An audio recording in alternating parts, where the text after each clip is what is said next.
आज Doubtnut app download करें। Doubtnut पर अपने सभी गणित, रसायन विज्ञान, भौतिक विज्ञान और जीव विज्ञान के डाउट्स का करो सफाया।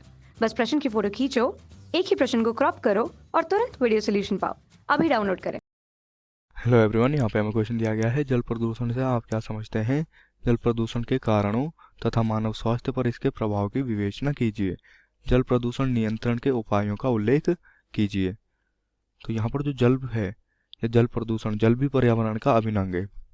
जो जल होता है, जल क्या होता है? जो पर्यावरण होता है, हमारे पर्यावरण का जल क्या है? अभिन्न अंग है। क्या है? अभिन्न अंग है। मनुष्य की मूलभूत आवश्यकताओं में से एक है। तो जो जल होता है, ये क्या होता है? मनुष्य की मूलभूत आवश्यकताओं में से एक होता है। मूलभूत आवश्यकता अर्थात जल के बिना जो जीवन होती है, क्या होता है? जो जल के बिना जीवन होता है वो क्या होता है? असंभव होता है। मानव स्वास्थ्य के लिए स्वच्छ जल का होना नितांत आवश्यक है। तो जो मानव स्वास्थ्य के लिए स्वच्छ जल होना चाहिए, क्या होना चाहिए? जो स्वच्छ जल होना चाहिए वो क्या है? नितांत आवश्यक है। क्या है? नितांत आवश्यक है। तो जो मनुष्य के लिए स्वच्छ जल की आवश्यकता होनी चाहिए वो नितांत होनी चाहिए। जल की अनुपस्थिति में मानव कुछ दिन ही जिंदा रह पाता है, क्योंकि मानव शरीर का एक बड़ा हिस्सा जल होता है।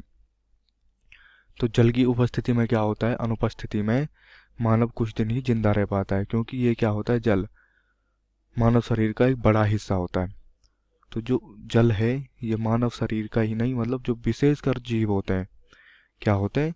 जीव जंतु। तो जीव जंतुओं का क्या होता है? ये जल अभिन्न हिस्सा होता है। मतलब जो जीवों का शरीर होता है, ज्यादातर जीवों का शरीर में 70% तक क्या होता है? जल होता है।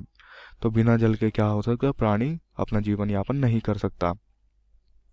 अतः स्वच्छ जल के अभाव में किसी प्राणी के जीवन की क्या, किसी सभ्यता की कल्पना नहीं की जा सकती।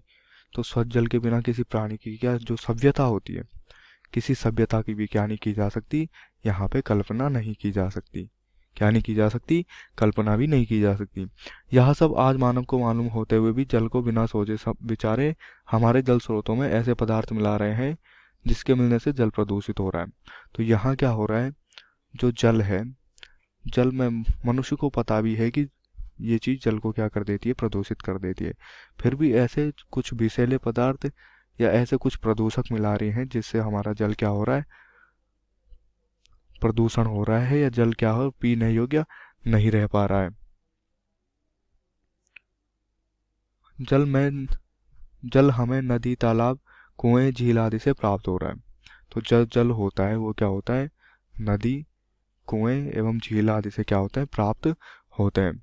जनसंख्या वृद्धि, औद्योगिकरण आदि ने हमारे जल स्रोतों को प्रदूषित किया है। तो जो जल स्रोत प्रदूषित हुए हैं वो क्या हुए? जनसंख्या वृद्धि के कारण। किसके कारण?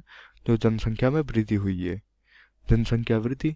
और जो औद्योगिकरण हुआ है, क्या हुआ है? जो औद्योगिकरण हुआ है, तो इस औद्योगिकरण की वजह से क्या हुआ है?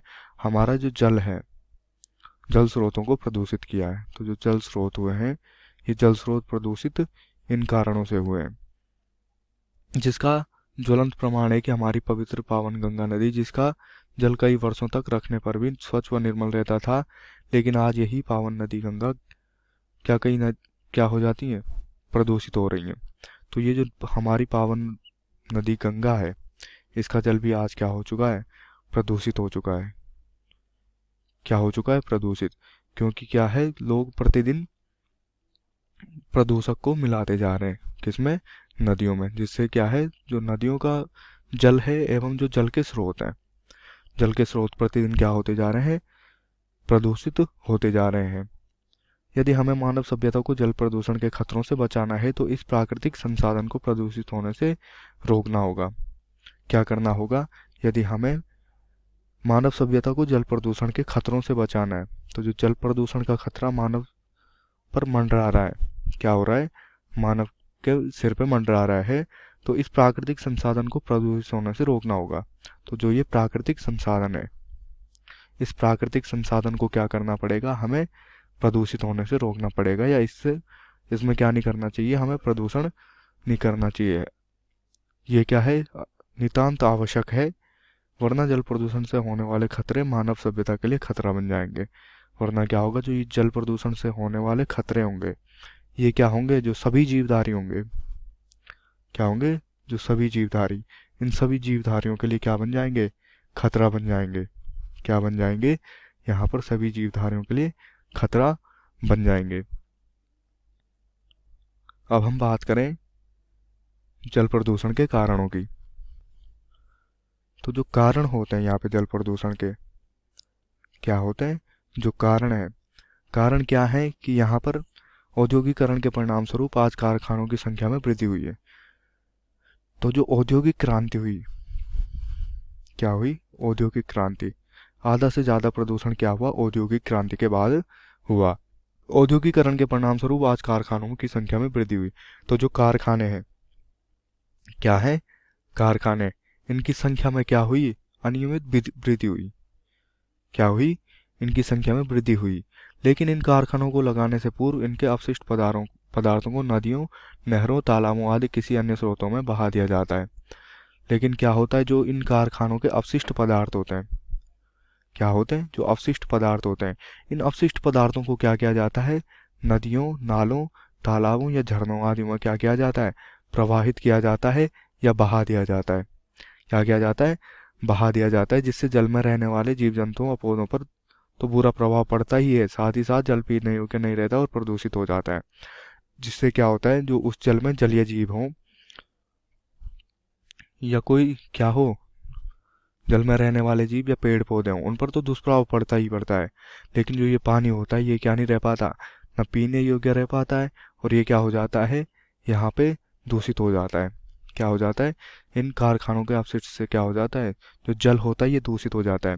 जनसंख्या वृद्धि में मलमूत्र हटाने की एक गंभीर समस्या का समाधान नासमझी में यह किया गया है कि मलमूत्र को आज नदियों व नहरों आदि में बहा दिया जाता है।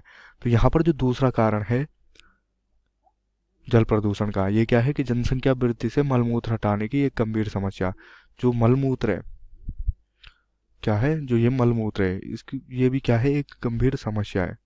तो जनसंख्या में जो मलमूत्र होता है, इसको हटाने की गंभीर समस्या का समाधान नासमझी में यहाँ किया गया। तो नासमझी में क्या किया गया कि जो मलमूत्र है उसको आज नदियों व नहरों आदि में बहा दिया जाता है। क्या किया जाता है, नदी या नहरों आदि में क्या किया जाता है, इसको बहा दिया जाता है। यही मूत्र व मल हमारे जल स्रोतों को दूषित कर रहे हैं, और यही जो मलमूत्र है ये क्या कर रहे हैं, दूषित कर रहे हैं, किसको, हमारे जल स्रोत को। जो तीसरा कारण है, तीसरा कारण, जब जल में परमाणु परीक्षण किए जाते हैं तो जल में इनके नाभिकीय कण मिल जाते हैं और ये जल को दूषित कर देते हैं। तो जब जल में क्या किए जाते हैं, परमाणु परीक्षण किए जाते हैं, क्या किए जाते हैं, परमाणु परीक्षण, तो इनके जो नाभिकीय कण होते हैं, क्या होते हैं, जो इनके नाभिकीय कण होते हैं, ये नाभिकीय कण क्या हो जाते हैं, जल में मिल जाते हैं या जल में घुल जाते हैं, और जल में घुलने के बाद क्या कर देते हैं, ये उस जल को दूषित कर देते हैं। क्या कर देते हैं, जल को दूषित कर देते हैं। जो चौथा यहाँ पे कारण है जल प्रदूषण का, वो है कि गांव में लोगों को तालाबों, नहरों में नहाने, कपड़े धोने, पशुओं को नहलाने, बर्तन साफ करने आदि से भी ये जल स्रोत दूषित होते हैं।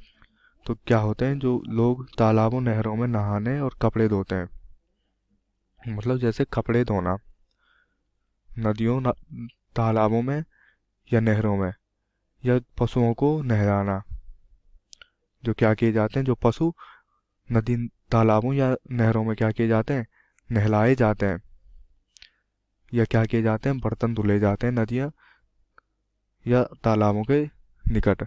तो ये भी क्या करता है, जो जल स्रोत होता है हमारा, इस जल स्रोत को क्या कर देता है, दूषित कर देता है, जिससे क्या होता है, जल प्रदूषण बढ़ता है।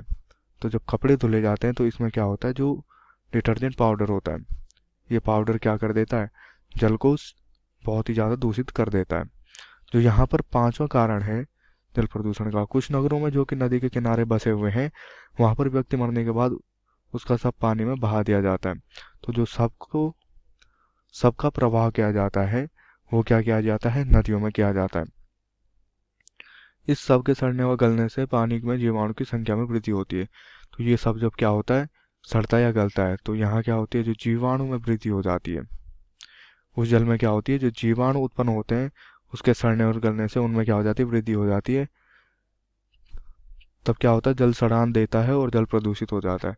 तो वहाँ क्या आती है, एक तो बदबू आने लगती है, और एक क्या हो जाता है, वहाँ पर जो जल होता है वो क्या हो जाता है, प्रदूषित हो जाता है, मतलब वो पीने योग्य जल नहीं रह पाता है। अब हम आपको बताएंगे जल प्रदूषण के प्रभाव।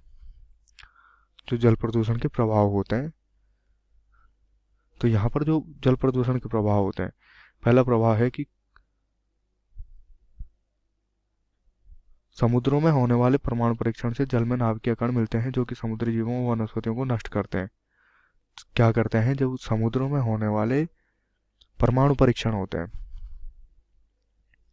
तो ये परमाणु परीक्षण क्या करते हैं, उस जल में नाभिकीय कण को मिला देते हैं जो कि समुद्री जीवों व वनस्पतियों को नष्ट करते हैं। तो जो समुद्री जीव होते हैं, क्या होते हैं, जो समुद्री जीव व वनस्पति होते हैं वो क्या हो जाती हैं, नष्ट हो जाती हैं इन नाभिकीय कणों की बदौलत, और समुद्र के पर्यावरण संतुलन को बिगाड़ देते हैं। और समुद्र का जो पर्यावरण होता है, क्या होता है, जो समुद्र का पर्यावरण संतुलन हो जाता है, ये संतुलन क्या हो जाता है, बिगड़ जाता है। क्या होता है, ये संतुलन जो है बिगड़ जाता है। जो दूसरा प्रभाव है, प्रदूषित जल पीने से मानव में हैजा, पेचिश, क्षय, उदर संबंधी आदि रोग उत्पन्न हो जाते हैं। तो जो क्या होता है, दूषित जल या जो प्रदूषित जल होता है, अगर कोई मानव इसका क्या करता है, सेवन करता है, क्या करता है, इस प्रदूषित जल के सेवन से क्या होता है, मानव में अनेक प्रकार की बीमारियां उत्पन्न हो जाती हैं। क्या हो जाती हैं, यहाँ पर अनेक प्रकार की बीमारियां उत्पन्न हो जाती हैं, जैसे हैजा, पेचिश, क्षय। क्या होता है, जैसे हैजा हो गया, पेचिश हो गया, क्षय रोग हो गया, उदर संबंधी आदि गंभीर समस्याएं उत्पन्न हो जाती हैं। क्या हो जाती हैं, उदर संबंधी आदि गंभीर समस्याएं यहाँ पर उत्पन्न हो जाती हैं। दूषित जल के साथ ही फीता कृमि, गोला कृमि आदि मानव शरीर में पहुंचते हैं जिससे व्यक्ति रोगग्रस्त होता है। तो दूषित जल के साथ ही यहाँ पे क्या होते हैं, जो फीता कृमि होते हैं, क्या होते हैं, फीता कृमि, और दूसरे जो गोला कृमि होते हैं, ये गोला कृमि क्या होते हैं, मानव शरीर में पहुंचते हैं और क्या करते हैं, जिससे व्यक्ति को रोगग्रस्त करते हैं। तो ये क्या कर देते हैं, व्यक्ति को रोगग्रस्त कर देते हैं। अगला प्रभाव क्या है कि जल में कारखानों से मिलने वाले अपशिष्ट पदार्थ गर्म जल स्रोत को दूषित करने के साथ साथ वहाँ के वातावरण को भी गर्म कर देते हैं। तो यहाँ पर क्या होता है, जो वातावरण होता है, जल के गर्म होने के साथ साथ जो कारखानों से अपशिष्ट यहाँ पे जल में पड़ते हैं वो क्या कर देते हैं, वातावरण को भी गर्म कर देते हैं, जिससे वहाँ की वनस्पति और जंतुओं की संख्या कम हो जाती है। तो वहाँ पे जो वनस्पति होती हैं और यह जंतु होते हैं, इनकी संख्या में क्या आ जाती है, कमी आ जाती है। क्या आ जाती है, संख्या में कमी आ जाती है, और जलीय पर्यावरण असंतुलित हो जाता है। और जो जलीय पर्यावरण होता है वो क्या हो जाता है, असंतुलित हो जाता है। यहाँ पे जो इसका अगला प्रभाव होता है वो क्या होता है कि स्वच्छ जल जो कि सभी सजीवों को अति आवश्यक मात्रा में चाहिए, इसमें कमी हो जाती है। तो जल की जो मात्रा है, स्वच्छ जल की जो मात्रा है, इस स्वच्छ जल की मात्रा में क्या आ रही है, कमी आ रही है। जो कि पीने योग्य जल की मात्रा होती है उसमें क्या आ रही है, कमी आ रही है। अब हम जल प्रदूषण से बचने के उपाय के बारे में बताएंगे।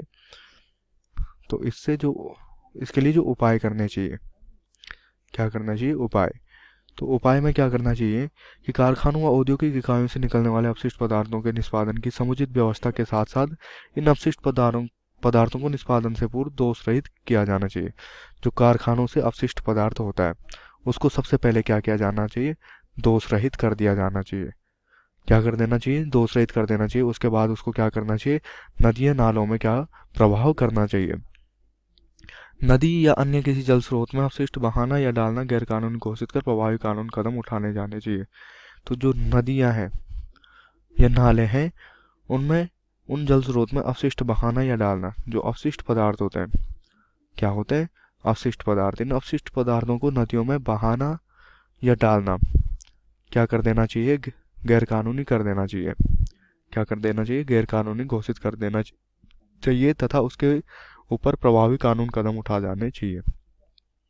तो इसके लिए क्या उठाए जाने चाहिए, ठोस कानूनी कदम उठाए जाने चाहिए जिससे कि क्या हो, इसमें कमी आ सके। कार्बनिक पदार्थों के निष्पादन से पूर्व उनका ऑक्सीकरण कर दिया जाए। तो जो कार्बनिक पदार्थ होते हैं, क्या होते हैं, कार्बनिक पदार्थ, इनके निष्पादन से पहले उनका क्या कर देना चाहिए, ऑक्सीकरण कर देना चाहिए। क्या कर देना चाहिए, यहाँ पे निष्पादन से पूर्व उनका ऑक्सीकरण कर देना चाहिए। तो चौथा उपाय है पानी में जीवाणु को नष्ट करने के लिए रासायनिक पदार्थ जैसे ब्लीचिंग पाउडर आदि का प्रयोग करना चाहिए। तो पानी में जो जीवाणु होते हैं, क्या होते हैं, जीवाणु, उनको